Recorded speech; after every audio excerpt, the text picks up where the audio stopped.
The Where Our Minds Wander podcast may contain sensitive content and explicit language. Listener discretion is advised.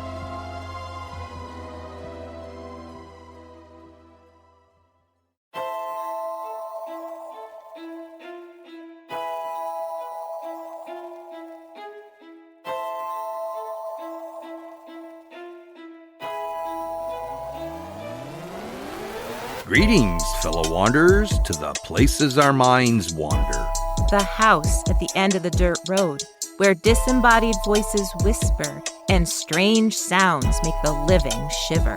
Where shadows lurk at the edge of the woods, just outside your back door.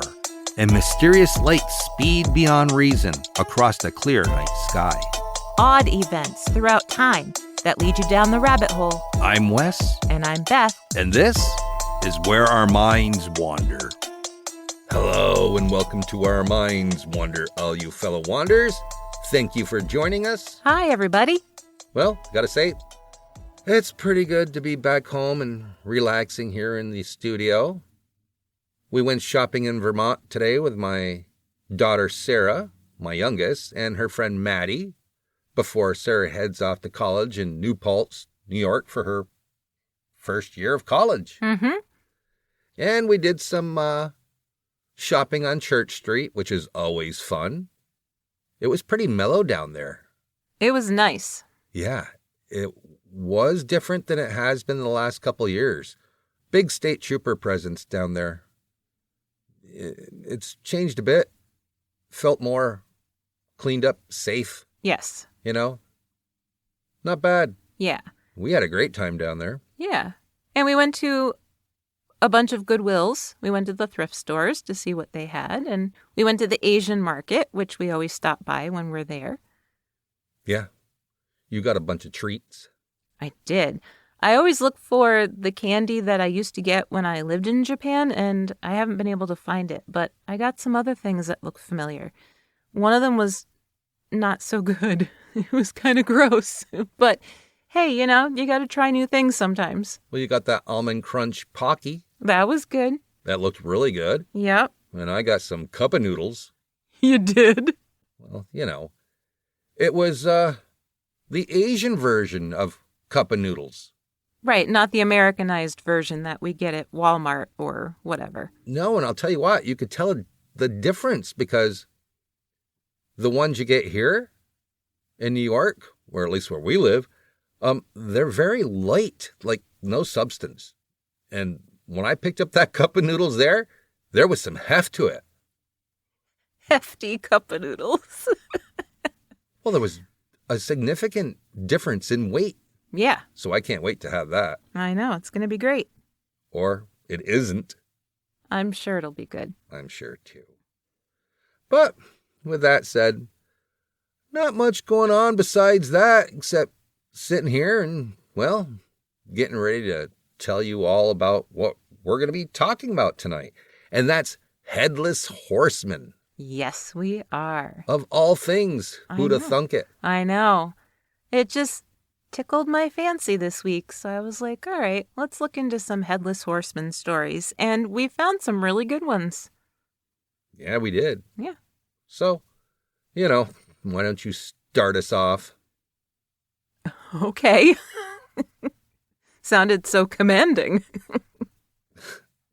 Well, somebody's got to go first. This is true. And it's always ladies before gentlemen. Although we should switch it up a bit. I should go first sometimes. I know. It's been a long time. I know. Next week, I'll make sure you go first. This week, we're going to kind of tag team back and forth. And then next week, you can have your very own story and you can go first. All right. With that said, start us off, Beth. All right. The year was 1917. And a young couple had been traveling by wagon when they decided to camp outside of San Diego in southern Texas. After they had eaten and darkness fell, they happily gazed at the stars in the peaceful quiet. Suddenly, the air was filled with the sound of galloping hooves. A single rider was heading straight towards them in a hurry. out of the darkness loomed a giant gray horse. They could just make out a single burlap sack bouncing against its flank as it thundered towards them. The rider had no expression on his face, since, to their horror, they realized that the rider was headless. As the Headless Horsemen passed them, it became horrifyingly clear that the burlap sack contained nothing but the rider's missing head. A ghostly, angry voice cried out from the sack, "It's all mine! It's all mine!" No one knows what happened next. If the shocked and terrified couple spent the rest of the night out in the desert, or if they packed up and returned to the closest town as quickly as they could. Perhaps if they had known about the Headless Horseman, they wouldn't have camped there at all. But the locals certainly knew about him, and they called him El Muerto. Stories about El Muerto varied a little, depending on who was unlucky enough to encounter him. Some said his head dangled from the pommel of the saddle, in view for all to see, as it whacked against the side of the horse with every step. Some said the horse itself was gray, and others that it was black as ink. Some even said that its hooves emitted sparks of lightning each time they hit the ground.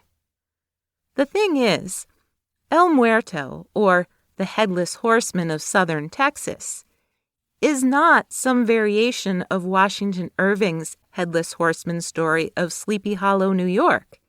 It's an entirely separate tale, based on historical fact. Meant to be a tale of good versus evil, it's sometimes hard to tell who was on which side. The story stars 3 men, 2 Texas Rangers and 1 horse thief. According to Legends of America, prior to 1846, the Rio Grande had been picked as the border between the United States and Mexico. But Mexico disagreed and felt the border was along the Nueces River, about 150 miles north of the Rio Grande. The disagreement caused a large no-man's land between the 2 rivers, which eventually led to the Mexican-American War in 1846. In 1850, the Texas Rangers patrolled the area, since disgruntled Mexican cattle rustlers and horse thieves were out for revenge or at least payback. One of the Rangers, Creed Taylor, owned a ranch near the headwaters of the Nueces River, west of San Antonio. Taylor was a pretty interesting guy. By age 15, he had already defended the cannon at Gonzales, Texas, and participated in the siege of Bexar. When the Alamo fell, he helped his mother and siblings escape to safety. Now, as far as I can tell, he survived at least 10 different battles during the war.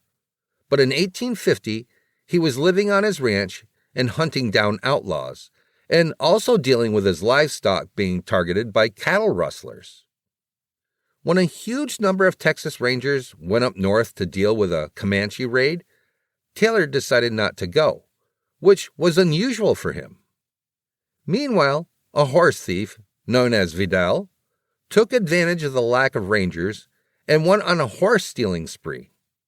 Among his stolen horses were several of Taylor's prized Mustangs. That was the last straw for Creed Taylor. He was sick and tired of these bandits, and he was pissed off. Vidal was wanted dead or alive. So he reached out to fellow Texas Ranger William Alexander Anderson Wallace, also known as Bigfoot Wallace. At 6'2", 240 pounds, you can kind of see how he got his nickname. According to TexasHillCountry.com, Bigfoot Wallace came to Texas in 1837, solely out of revenge for the deaths of his brother and cousin. He fought in several battles himself, purely out of revenge, before being captured as a prisoner of war. Prisoners were told to draw beans, some white and some black, to determine whether they would be killed or not. The bean he drew was gray, and so they set him free. He was contracted quite a bit to hunt down runaway slaves. He also ran a mail route from San Antonio to El Paso. At one point, Comanches took his mules, and he walked to El Paso. He stopped at the very first house he saw and ate 27 eggs. I guess he was hungry. That's a lot of eggs. It's a lot of eggs. But he's a big boy. I know. I'm surprised that there aren't a bunch of tall tales about him like Paul Bunyan or, I can't think of any of the others. I'm drawing a blank. But anyway, continue. By 1850, he commanded his own Texas Rangers company, and he was more than happy to help Creed Taylor hunt down Vidal. The two Rangers, along with a rancher named Flores, whose horses had also been stolen, tracked down Vidal's camp and waited until nightfall to move in. According to legendsofamerica.com, Rangers had done all kinds of things to horse thieves as a warning to fellow bandits, like, quote, stringing them up in trees and leaving them hanging, shooting them, chopping them to pieces, and leaving their bodies for animal bait. But nothing had worked to stop the outlaws, end quote. So the Rangers decided to take things a step further. First, they killed Vidal and his group of bandits. But then Bigfoot Wallace beheaded Vidal. He put his corpse on a Mustang. He tied Vidal's hands to the pommel, so the man's headless body was still upright in the saddle. Then he used rawhide to tie both Vidal's head and his sombrero to the saddle to bounce against the horse as it wandered the desert. That was pretty brutal. Yeah. Cowboys all over southern Texas began to tell tales of seeing El Muerto plodding along in the desert. They were so unnerved by it that some of them even shot at it, riddling Vidal's corpse with even more bullets. It was said that he had even been shot with Comanche arrows. Soon, stories began to spread that El Muerto had supernatural powers. He would travel along lonely roads and shout at travelers.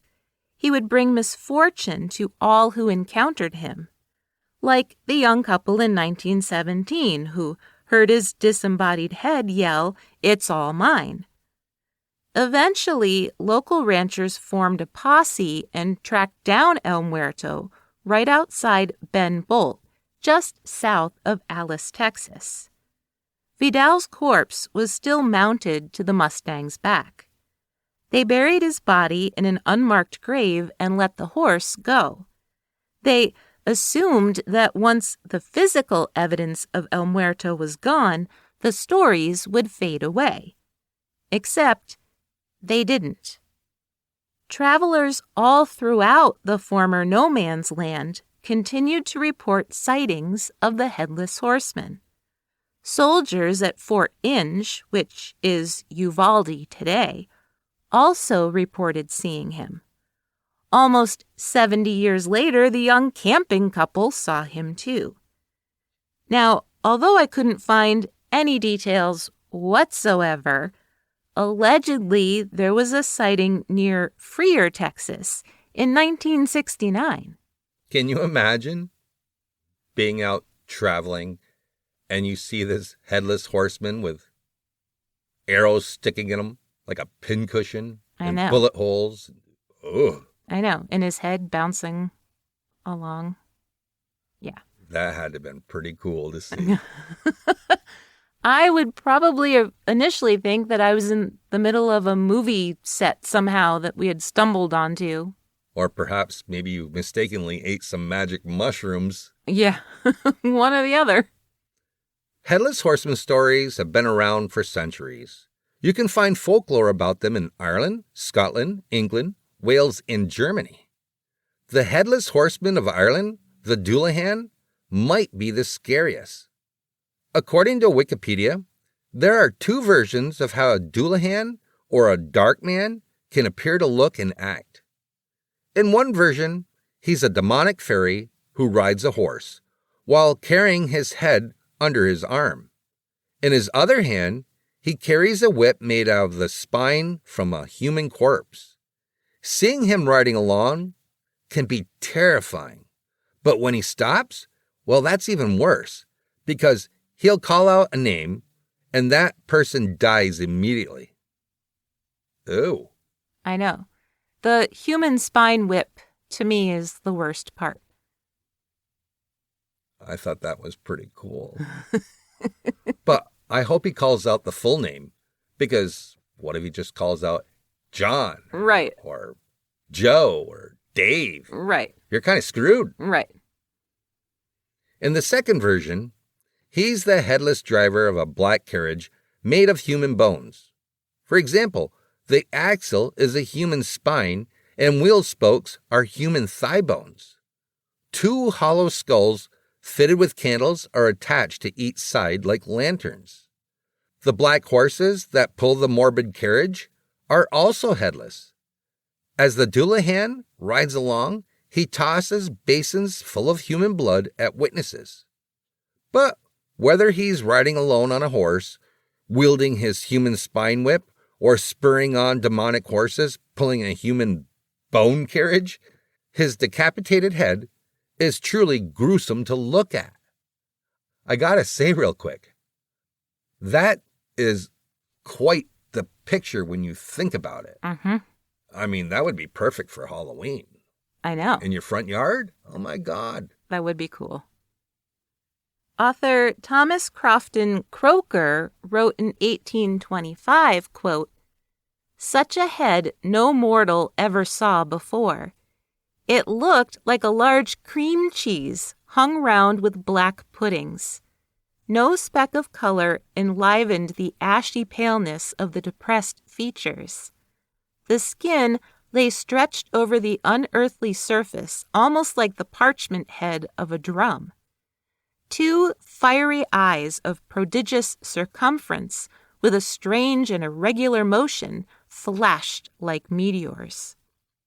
More modern writers, like Tony Locke, added details to the Dullahan's mouth by saying that it is filled with razor-sharp teeth.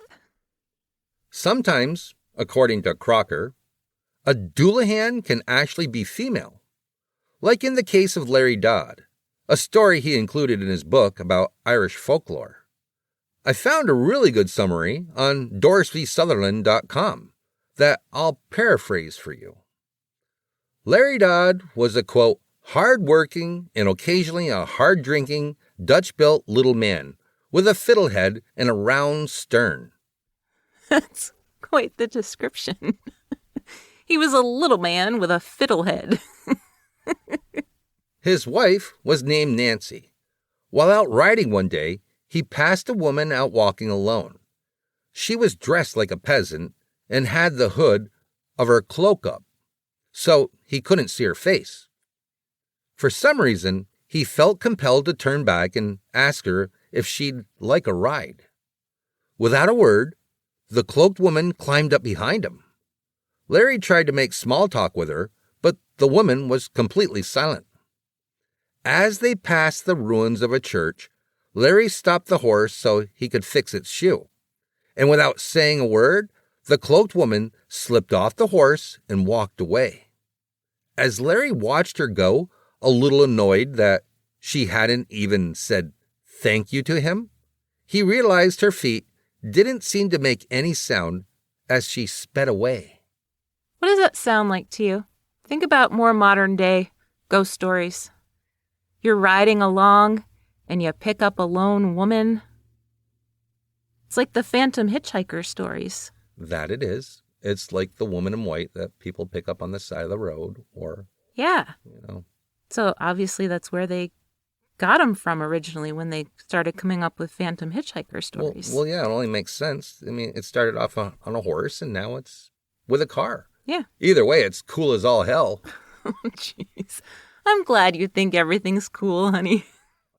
I love stories like this where people are out just having a good time, out cruising, and Well, they see someone on the side of the road and kind of looks odd, but, they stop and they Regret give a it. ride to a ghost. Yeah, they regret it later. Do they really? I don't know if I'd regret it. Well, at this point, Larry Dodd is a little annoyed, very annoyed, that this cloaked woman has sped away without saying thank you. So he's truly angered by her attitude. Like, who was she to get a ride from him and not even say thank you? So Larry took off after her, thinking a single kiss from her would make up for it. In his hurry to catch up with her, Larry stumbled over gravestones, not even noticing the random skulls and the other human bones scattered all over the ground. The woman was always just out of reach, until suddenly Larry reached out with open arms and grabbed her, turning her around. And imagine his horror when he realized the woman had no head. Well, I guess that means that he's not going to be kissing her. No. Overcome with horror, Larry watches as suddenly the church ruins are filled with eerie music and a torture wheel covered in headless figures, and it's turning. These figures are from all walks of life. There's soldiers and sailors and priests and even well-dressed ladies. Before he can do anything, the many disembodied heads call out to him, and one of the headless corpses offers him a drink. As soon as he took a sip, he found his own head was lifting off of his shoulders. Next thing Larry knows, it's daylight, and he's alone in the ruins. Even his horse has disappeared. Glad to still have his head, Larry walks the rest of the way home to face his angry wife. Well, she should be angry. She doesn't even know at this point, though. She'd even be more angry that he wanted a kiss from her. I know. So, he really shouldn't have chased after her. I think he got what he deserved. He should have thought more with his fiddle head. I think he was thinking with his fiddlehead. That was the problem, dear. Oh, boy. And we'll be back with more Headless Horseman tales after this quick break.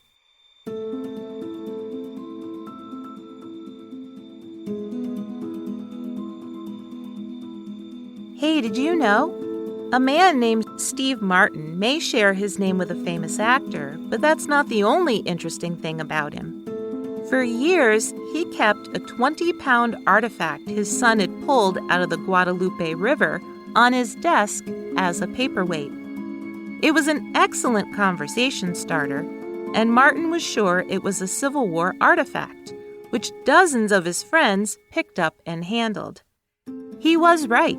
It was a Civil War artifact, except it happened to be a rather dangerous one. Turns out, Martin's 20-pound paperweight was actually an unexploded live round from a Civil War muzzle-loaded cannon used by the Union. Martin called the authorities, who sent an explosives expert to safely remove the bomb from his house, bring it to Camp Bullis, and detonate it. Who'da thunk it? All right, we are back from the break, and Wes is going to continue on with some more Headless Horsemen tales. In German folklore, there's the Wild Huntsman. According to EuropeanFolktales.com, the Wild Huntsman was once a mortal man full of pride. He was such a good hunter that locals believed he loved his ability more than his family and even God.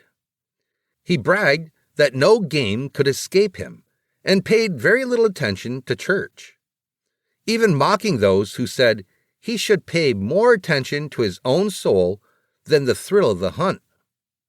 Eventually, the huntsman's arrogance was noticed by the gods, and one stormy night as he rode through the forest, a voice boomed down from the heavens, warning him about his arrogance. In a flash of lightning, a spectral huntsman was illuminated. He was incredibly large, cloaked in shadow, and his eyes burned like red-hot coals. The huntsman knew he was doomed. From that moment onward, he was a specter himself, hunting nothing but the souls of the damned. Villagers said that from then on, whenever a storm approached, even in the heat of summer, the air would turn freezing cold. The sounds of horns would echo through the land, and then a whole group of ghostly hooded figures riding black horses would come from the sky, led by the wild huntsman himself. His eyes would burn like coals, his voice a commanding roar. As they scoured the land, the voices of the damned would cry out in anguish, as they were chased by hounds that never grew tired. When the lightning flashed, it revealed a turmoil of a man and beast struggling in chaos. Villagers knew that once the wild huntsman appeared, disease or war would soon follow. A miller who once witnessed the hunt said his children hid under the table in terror, and, quote, "It was like the heavens were torn apart, and in the midst of it all, the huntsman rode, and I knew that war and pestilence would follow." Although the wild huntsman wasn't headless, he certainly struck terror in people's hearts. And writer Washington Irving most likely knew of these early Headless Horseman legends. But some historians believe he was also inspired, at least partially, by an actual Hessian soldier who was decapitated by a cannonball during the Battle of White Plains around Halloween in 1776. Hessian soldiers were in the area during that time, and there's some historical evidence that at least one might have inspired Irving's story. According to samsonhistorical.org, the historian and caretaker of the old Dutch churchyard in White Plains, a man named Bill Lent, researched the Hessian story and found a couple contenders. In 1776, as the British moved north from Manhattan, they issued a decree that anyone who was hiding firearms in their homes would lose their house. When one house was found to be hiding guns, the British, along with the Hessians, set it on fire. As the family rushed to get out, a little girl was left inside. One of the Hessian soldiers ran into the house to rescue her. After the Battle of White Plains, Major William Heath reported that one of the Hessian soldiers was killed when a cannonball decapitated him. It also happened to kill a horse. Now, there's no evidence whatsoever that the decapitated Hessian was the same one who had run into the fire and saved the little girl.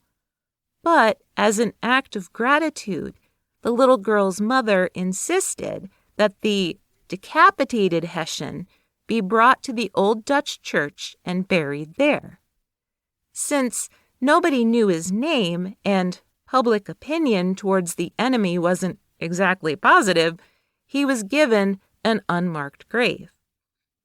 But you can see how Washington Irving could have spun all of that into a fantastic story about a soldier searching for his head. Although there's no ghostly sightings of the Hessian in and or around White Plains other than in Irving's story, there does seem to be a headless horseman in Canton, Connecticut, that does still haunt the roads. In this case, it wasn't a Hessian soldier. It was a French one. According to legend and i95rock.com, during the American Revolution, a French soldier was carrying the payroll from Hartford to Saratoga. On his way, he stopped at the Horsford Inn in Canton, Connecticut. DamnConnecticut.com references an article written in the Connecticut Quarterly by the Honorable William Edgar Simmons in 1895. Simmons claims that the French paymaster was weighed down by the amount of gold in his saddlebags and was quite weary when he stopped in Canton for the night. The innkeeper claimed that the paymaster left bright and early the next morning. However, there was never any sign of him after that. He did not show up with the gold, and he was never seen again. Yet, when the tavern burned down a few years later, there were bleached bones found in the ruins. In fact, it was an entire skeleton, except for its head.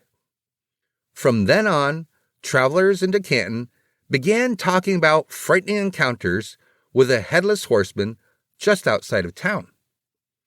According to Dam, Connecticut, during the Civil War, a lone traveler was approaching Canton when he saw a cloaked rider sitting on a black horse. Totally exhausted, the man asked the rider if he knew how to get to the Hosford Inn. The rider doesn't say a word. He just raised his arm and pointed towards town. It isn't until the rider turned east and galloped away that the man suddenly realizes that the rider didn't have a head. The Headless Horseman of Canton is always seen riding west, away from the tavern, and towards Saratoga. His horse is said to have fiery red eyes.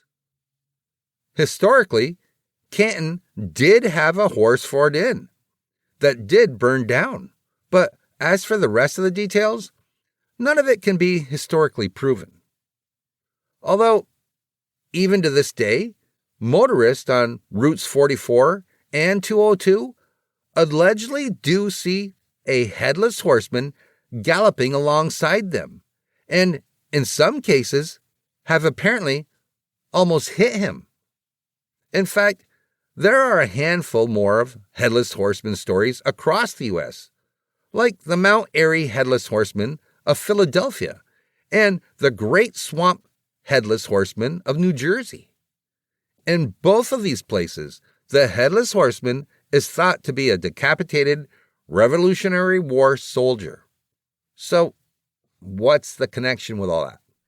Well, the only traceable one is that little story published in 1820, The Legend of Sleepy Hollow. Although it was published 50 years after the Revolutionary War, there were still some deep-seated fears about the Hessian soldiers, many of whom actually chose to stay behind and start new lives in America.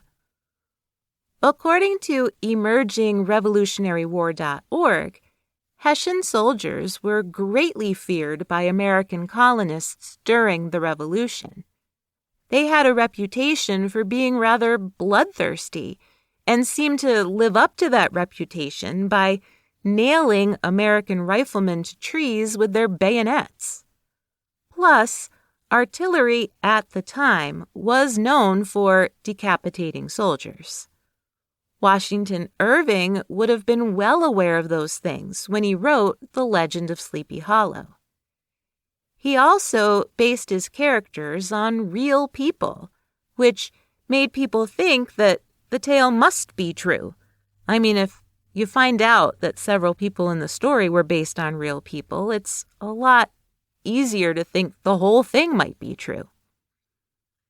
In 1798, when Irving was a teenager, his family moved from New York City to the Tarrytown area to escape an outbreak of yellow fever. The character of Ichabod Crane was most likely based on a combination of real-life teachers Jesse Merwin from Kinderhook, New York, and Samuel Youngs of Tarrytown. Katrina, with a K, Van Tassel, was based on real-life Katrina with a C, Ecker Van Tassel. Irving stayed with the Van Tassel family when he was a young man. They were a prominent farming family. Brom Bones, or Abraham Van Brunt, was based on Abraham Martling, who was known around Tarrytown as being rowdy, robust, and a bit of a prankster. When the legend of Sleepy Hollow was first published in 1820, along with Rip Van Winkle in a book of short stories, it was an instant hit. Think of it like the Harry Potter of its time. It did so well that Washington Irving was the first American writer to actually make a living off just his writing. Interestingly enough, no one has ever claimed to see an actual Headless Horseman in Tarrytown since the publication of the book, not once in over 100 years. So, did the people of southern Texas know about the legend of Sleepy Hollow when they first began saying El Muerto? Or, how about the people of Canton, Connecticut? I guess you could assume that, yeah, it's probably more than likely. But it seems more than likely that all the Headless Horseman stories are just stories. But then again, maybe they're not. I would say, hopefully they're not. The next time you're out camping in southern Texas or traveling on the road near Canton, Connecticut, pay attention to the weather and to the sounds around you. And if you hear the hollow echo of horse hooves coming towards you and see a cloaked figure on a black horse, make sure you pay attention to whether or not the rider has a head. That's always a good thing to notice. In fact, I would say that if you're out in stormy weather and you see a rider coming towards you wearing a cloak, that's the first thing you look for is whether they have a head or not. Well, what if they don't have a cowboy hat on or a hat and they have their duster pulled up over their head? Well, then how would they see? I guess you'd let They'd the horse peek out through. The slit. That's what I would do. And then you would just put like a pumpkin on top for good measure, a jack-o'-lantern? No, you want to be headless. Okay. You know, what's funny is it wasn't that long ago where we watched The Legend of Sleepy Hollow with Johnny Depp. Johnny Depp. Yeah, which is probably why I was like, oh, hey, let's do Headless Horseman. I loved that movie. It was all right. Well, you know, for its time, I was around when it came out. Well, so was I. Were you? Yes. It wasn't a rerun? No. Huh. I saw it in the theater when it came out. Oh, yeah. Yeah. That makes sense. Yeah. Although they did do a good job making Christopher Walken the scary Hessian with the sharp teeth. Christopher Walken was awesome in that. Right, which they stole kind of with the Doulahan legends, giving him the razor sharp teeth. Yeah. It's funny how all of the mythology kind of comes together. I still thought it was a good movie. I enjoyed watching it. It had been such a long time since I had seen it. I love the stories of Headless Horsemen. Yeah, we don't have any around here. No, we don't. Although we could. We say that all the time. We should start some rumors and see how far they go. Yeah, that would be pretty cool. Well, there you have it. Headless Horseman. If you would like to know more, you can always check our sources in our show notes. And thank you all for joining us. And join us again next week for an all-new episode of Where Our Minds Wander. See you soon.